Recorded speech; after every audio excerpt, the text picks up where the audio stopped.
Hello, everyone.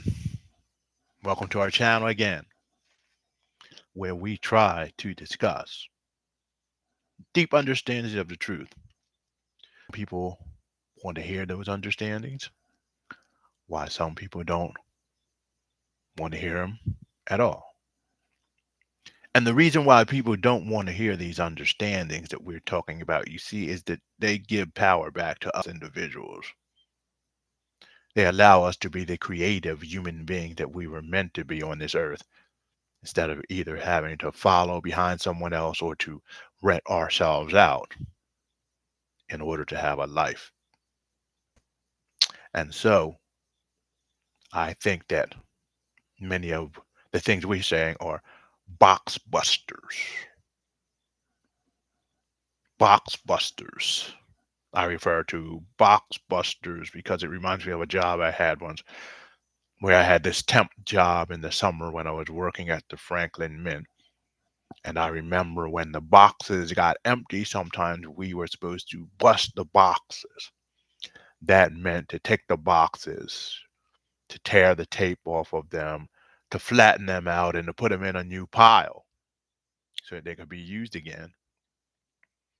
In our society, we have many boxes. It's time for us to start busting those boxes. And one of the major boxes we have nowadays, even more than we did before, is religion. And I'm not talking about the religion of the teachers and founders who found a way of life and found a way for us to connect with the divine by whatever name. I'm not talking that type of box, you see, because they weren't in boxes. They stepped outside of the box. But as soon as they taught us the truth, as soon as they showed us a way that got rid of any mediator between us and the divine, something happened. With some of them, it took one generation. With some, it took two or more. But someone came in later, slowly took over whatever they taught us, decided to create a big institution around it, and to create a way of making money from it. So they basically took just about every religion, if you go even back to the Egyptian priesthood and the Mayan priesthood and all those priesthoods, and now the modern day religions, you find that they started out as something simple, a relationship with God or goddess or whatever the name.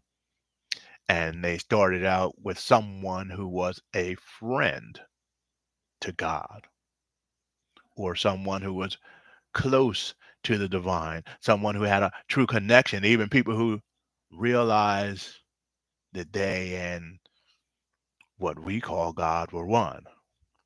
That's how they started out. And they were all very, very simple, you see, but over time, something happened. Over time, someone decided that they had to organize things. Over time, someone realized that they could make a lot of money and get a lot of power, and their own little box of an ego led them to create something made in their image instead of the image of what they were seeking. They couldn't understand that that which we try to connect with is infinite. Our small brains cannot handle it. And so we experience divinity and reality one little bit at a time. And that is what is known as the chronological time that we think exists. It's like a computer that only has enough RAM to pick up a little bit of the Wi-Fi. And so, like on the old Windows, you had that old hourglass that would be spinning as it was loading in. Well, that's what our lives are like, this hourglass, spinning as reality loads in. So we can only understand it a little bit at a time when in actuality it's happening all the time. And the true religion, was designed in order for us to tap into that and move beyond the box of the ego that we have been given. Many boxes about who we are, boxes about where we live, boxes about what religion is right and wrong, boxes about spirituality versus religion, boxes about science and mathematics. We have all been put into boxes until we learn not to get out of the box. Because you see, when people look upon us and see that box, they think that that is who and what we are. They think that we can't expand any farther than that box, and in many cases they are right, only because we have begun to think that that box, that ego, that frozen mind is who or what we are. True religion, the permanent religion, bust boxes, because the true religion depends not on the words or the text or meditating or any practice. They depend on experience. This experience that most of us have one time or the other whenever we are so embedded and enthralled by some activity that we begin to forget the false identity, forget who we're supposed to be and what we're supposed to be. All these false ideas of race, gender, ethnicity, and all of these things begin to disappear, and we are left with this pure union with all that exists. And when we do this, we have returned to our true selves, our greater selves. We have moved into this zone where, as in the Tao said, we are moving in harmony with the Tao. It's sort of like if you're playing basketball or some sport and you get to a point where you just can't seem to miss. Everything is going right.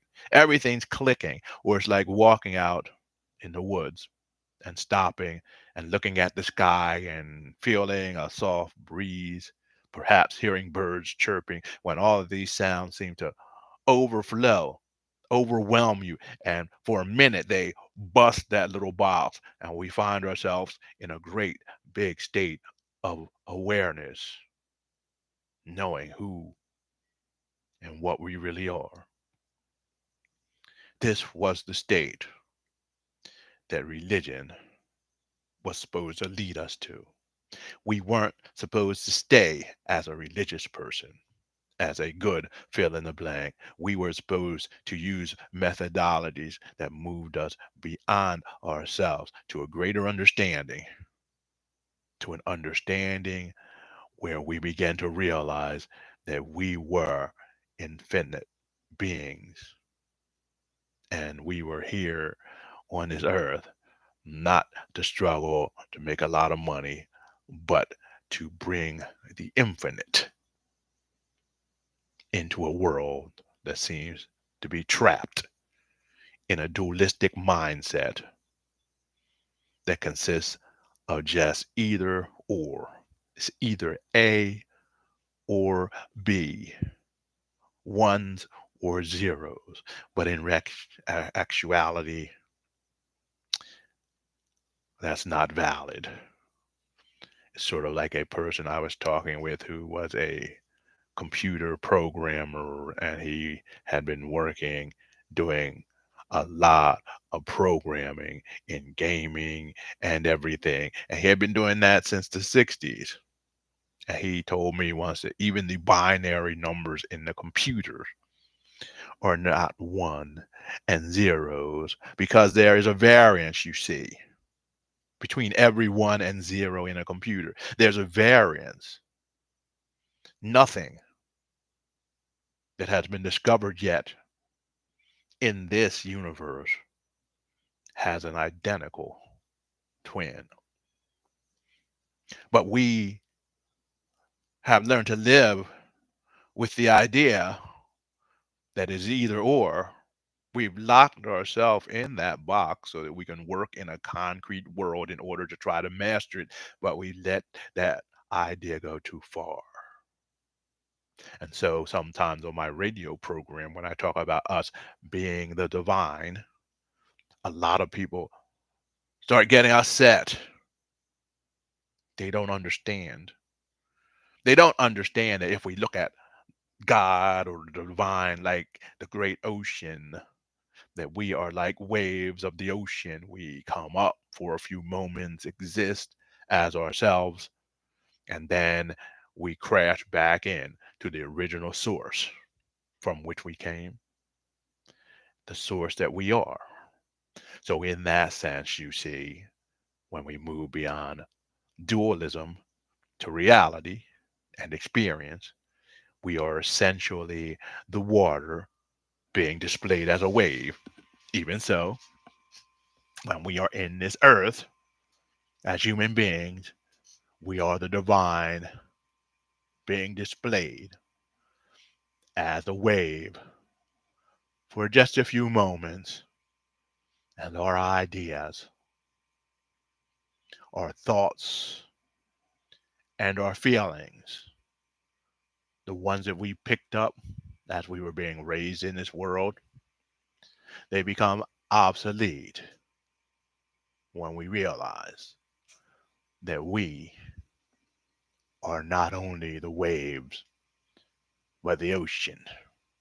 And when we allow ourselves to relax deeply, to breathe, just to be in a state of being, we find ourselves flowing backwards and downwards into that ocean, and we experience all that is, that was, and will ever be.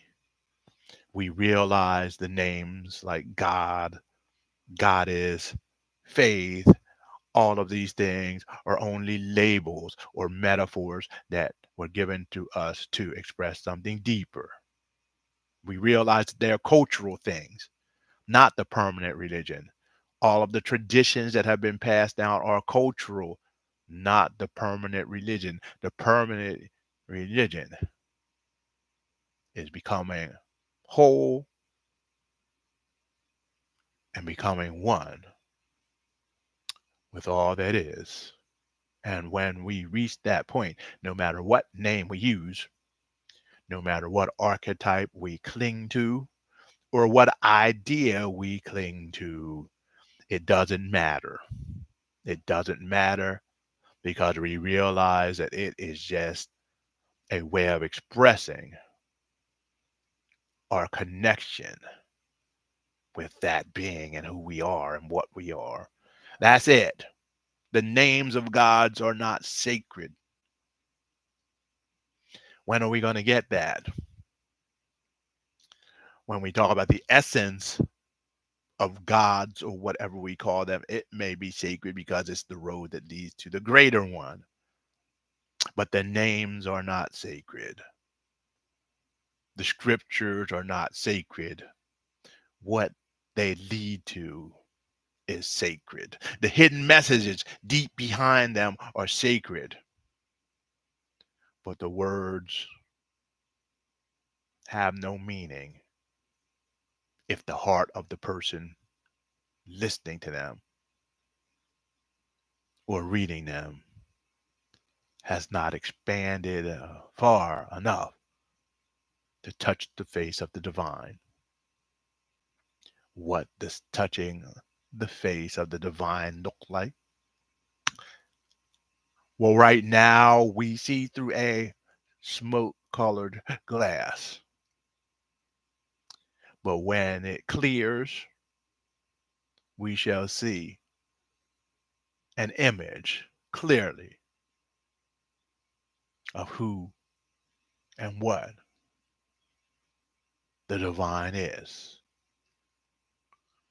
This smoke colored glass that the Apostle Paul was talking about was a mirror, not a window. What it means is when we get rid of the smoke and the distortion and we see clearly in the mirror, we see the divine because that is who and what we are. This is hard to digest. It's hard to understand. We've heard something different all our lives. We've listened to the box that they put God in, the mean old man waiting for you to make a mistake, the old man who can't bear to be around you, so you have to get to him by either going through his son or going through his wife because he thinks you have to be perfect and you're scum unless you're perfect. That's a box created by people with ideas and thoughts like that. It has nothing to do with the divine, though. We shall be like him, for we shall see him as he is, and we shall see ourselves as we are. The great theologian Howard Thurman said it more clearly. As I look into the mirror, I see God in the act of becoming. Are you ready to become God, goddess, consciousness, whatever name they substitute for the same thing? You can do that anytime you like by carrying out the mystical practices at the heart of every religion and turning off those who want to fill you with the traditions of human beings that have been layered on top. Every religion has a path to the source. The only thing that blocks it is the will and desire of human beings who want power and who want to be the only ones that are right. Thanks for being with us today. If you like what you're hearing, hit the bell to subscribe and the like sign, and we'll be coming on now and then. We're going to close with a little chant that says, "Lead me from death to life. Lead me from falsity to truth." Right now, with the hope that this is something that we all want. And it just goes like this. Aseto ma satkamaya tameso ma jyotirgamaya mitnyorma amritam gamaya. Aseto ma satkamaya tameso ma jyotirgamaya mitnyorma amritam gamaya.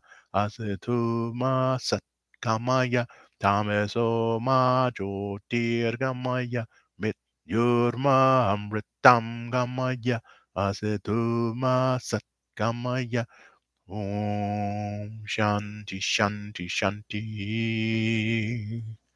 Thanks for being with us today, and we look forward to dropping another video so you can be with us again.